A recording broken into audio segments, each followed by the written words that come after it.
여러분 안녕하십니까, 김로벨TV입니다. 오늘은 책 한 권을 말씀드리겠습니다. 그 책을 읽으시라고 권유하는 게 아니라 읽지 말라고 말씀을 드리는 겁니다. 저는 아무래도 직업이 그러다 보니까 책을 많이 읽게 되는데, 어떤 책은 읽다 보면은 이건 전혀 읽을 필요가 없구나 하는 느낌이 드는 게 있습니다. 그럴 적에 안 읽는 게 좋습니다. 그 시간만 낭비하거든요. 무슨 전문 연구가라면 몰라도 일반 독자들이 나쁜 책을 읽고 영향을 받거나 심지어 감명까지 받으면은 잘못하면 인생이 망가집니다. 다행히 오늘 소개할 책은 요즘 젊은이들이 별로 안 읽는다고 합니다. 그래서 저는 다행이라고 생각을 합니다. 이 썸네일 사진을 보시면은 무슨 책인지 대충 짐작하실 겁니다. 제가 읽을 필요가 없다고 주장하는 책은 그 나관중의 소설 삼국지 연의입니다. 통칭 우리나라에서 이제 삼국지라고 부르죠. 이건 아시겠지만은 3세기에 진수가 작성한 역사서, 그것이 이제 나중에 또 편집이 돼서 그 촉오위 세 나라를 그 위지 30권, 촉지 15권, 오지 20권에서 총 65권으로 편집이 돼서 일반적으로 그걸 이제 삼국지라고 불려오는 거죠. 그런데 이거에 근거해서 나관중이 원나라 때, 그러니까 한 1200년대 초반쯤에 소설 삼국지 통속 연의를 씁니다. 그 원본은 잘 모르겠고요. 그것이 나중에 명나라 때 1522년에 다시 편집이 돼서 이제 발간이 돼서 삼국지 연의 또는 일반적으로 삼국지라고 불리죠. 이거에 대해서는 원나라 때 나관중이 그 삼국지 통속 연의를 쓴 게 이민족 오랑캐, 그러니까 몽골이 지배하니까 이거에 대한 반발로 썼다. 그래서 한족이 다시 그 정권을 세운 명나라 때 이것이 발간돼서 인기를 끌었다. 그런 얘기가 나옵니다. 우리나라에서도 여러 가지 본이 나오죠.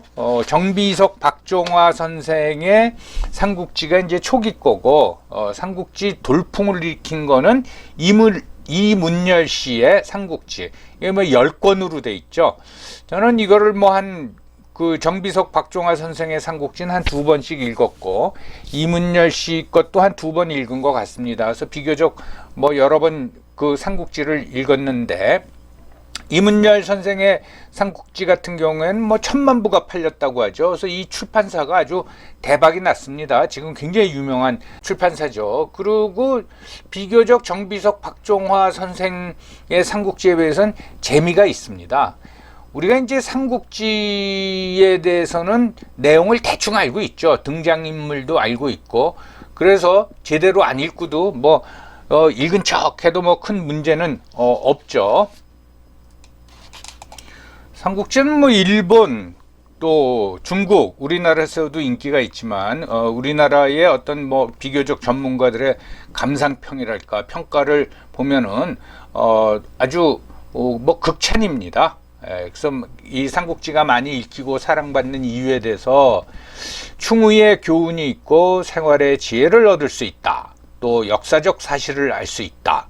그리고 수많은 인간 군상이 등장을 하는데 거기엔 영웅도 있고 모사꾼들도 있고 장군들도 있고, 그들의 활약상에서 지혜와 용기를 얻을 수 있다.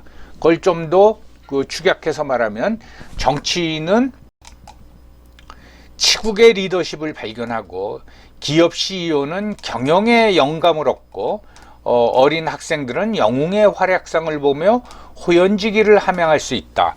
거의 극찬입니다. 그래서 삼국지를 마치 모든 사람의 필독서로 해야 된다라는 느낌을 주고 있습니다.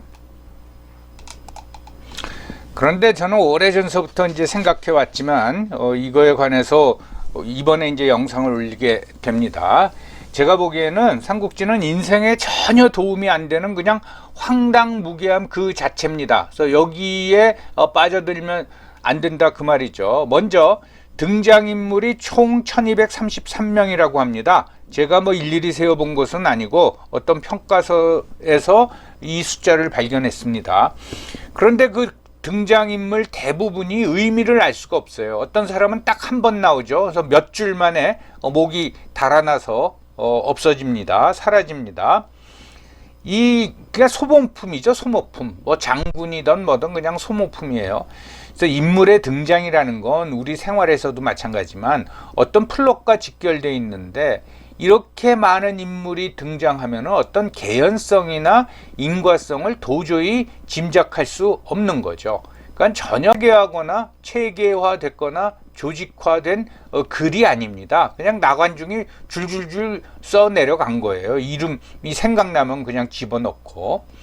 그 다음에 제가 보기에 더 큰 문제로 삼는 거는 시간과 공간의 개념이 없습니다. 이 책은 무슨 말씀인가 하면, 먼저 시간 부분을 말씀드리면은, 이 삼국지의 배경은 84년, 서기 184년 황건적의 난으로 시작됩니다.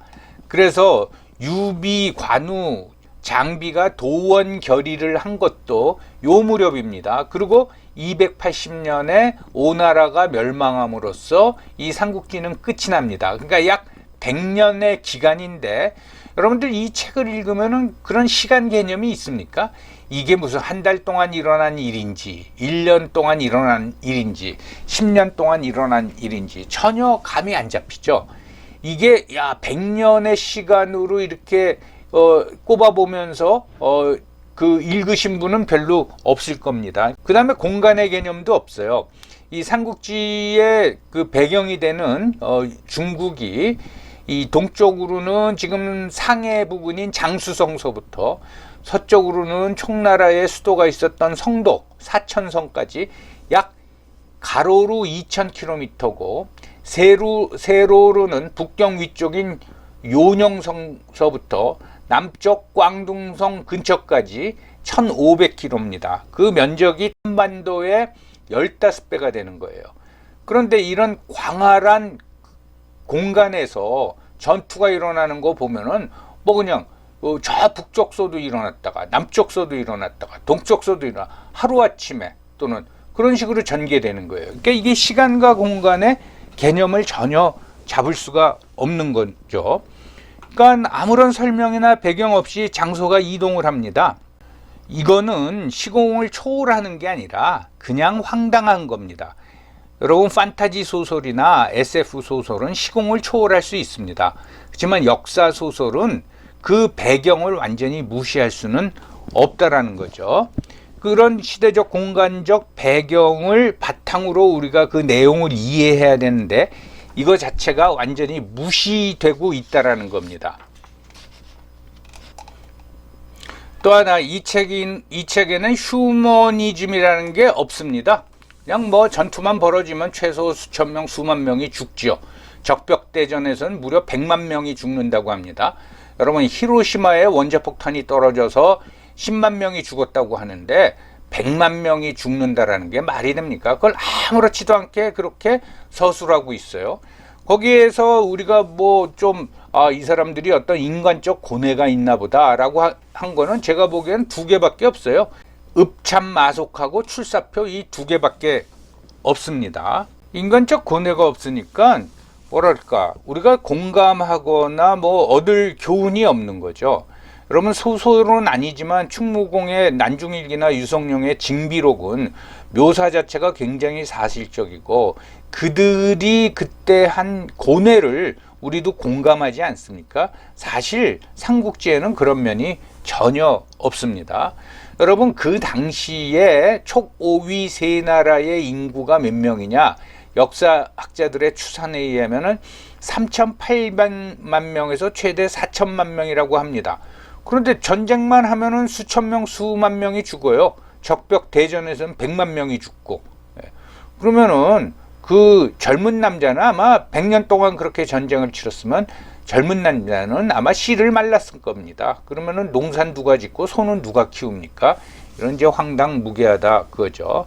거기서 조금 더 나가면은 사실 우리가 무슨 글을 읽고 이런 거는 인간 해방과 구원에 대한 겁니다. 근데 그런 성찰이 없죠. 무조건 땅 따먹기죠. 땅 따먹기. 그러니까 교훈을 얻을 수가 없는 겁니다. 그래서 그냥 허풍, 과장, 황당, 무계함의 이제 나열일 뿐입니다.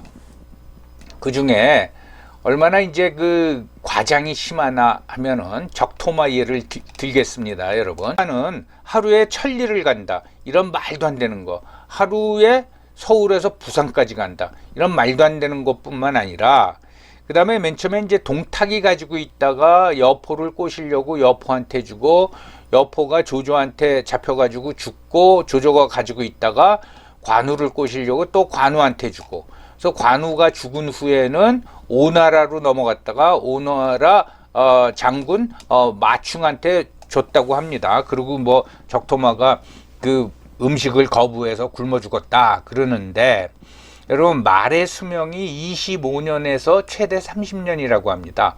그리고 10살이 넘으면은 늙은 말이라서 뭐 활동을 제대로 할 수 없다고 합니다. 경주마가 요즘 경주마 수명이 그러니까 경주 수명이 선수로서의 경주마 수명이 7년 내지 8년입니다. 그래서 이게 이제 경주마로 은퇴하고 나면은 또 한 10년 내지 20년 더 사니까 그것 때문에 뭐 살처분을 한다. 그게 이제 문제가 되지 않습니까? 그러니까 이미 그 말이 여포를 지나서 관우한테 갔을 적에는 늙은 말입니다. 근데 무슨 관우를 태우고 수많은 전투에 참가했다. 이거 자체가 완전히 말도 안 되는 생구라죠. 그러니까 이런 적토마 환상에 젖어서 우리나라 사람들은 무슨 적토마가 약간 붉은 길을 띄었다고 하는데 뭐 그런 말이나 또는 백마를 타고 뭐 광야를 달리는 이런 걸 상상하게 되죠. 그 대표적인 인물이 김일성 아닙니까? 그 손자 김정은. 그래서 백마를 타고 백두산을 올라가죠. 여러분 일본군이 그냥 새까맣게 깔려 있는데 무슨 빨치산 대장이 백마를 타면 어떻게 됩니까? 완전히 표적이죠. 자, 요 그림 4장을 보시겠습니다. 요 왼쪽 위에 있는 게 관우죠. 청룡 언월도를 이제 가지고 있는 겁니다. 그걸 또 중국 사람들이 삼국지에 묘사된 대로 제작을 해가지고 이렇게 제작을 했습니다. 엄청나게 큽니다. 그 다음에 그 밑에 그림은 장비의 장팔 3호. 굉장히 길죠. 장비가. 이것도 또 제작을 했는데 이런 모습, 이런 길이로 나옵니다. 이 청룡 언월도는 82근, 뭐 요즘에 그 도량형으로 환산하면 한 18km 정도 된다 그럽니다. 이걸 휘둘렀다라는 거예요. 길이는 한 4m 되는데 말도 안 되는 얘기죠. 여러분들 너무 미세할지 모르지만은 요 관우 그림을 한번 보시기 바랍니다. 요 부분이 발을 얹어놨죠. 요게 뭐라 하냐면 그걸 등자라 그러지 않습니까? 등자. 등자는 이 시대에 없었습니다. 여러분 등자가 없으면 말 위에서 발을 디디지 못하기 때문에 힘을 쓸 수가 없습니다. 그냥 기술이 좋은 사람들은 말을 몰 수가 있지만 그 위에서 힘을 쓸 수가 없어요. 그래서 이 등자의 발명이라는 게 이 기마전을 가능케 한 거지 그 전에는 기마전이 불가능했다고 봐야 됩니다. 근데 이 등자도 없이 4m가 넘고 18km나 되면서 말 위에서 상체 전체로 움직이면서 휘둘러서 상대방 장군의 목을 베었다. 이건 도대체가 존재할 수도 없는 얘기입니다. 이렇게 뻥이 심하다 그 말씀입니다. 좀 더 자세한 내용은 다음 영상에서 말씀드리겠습니다.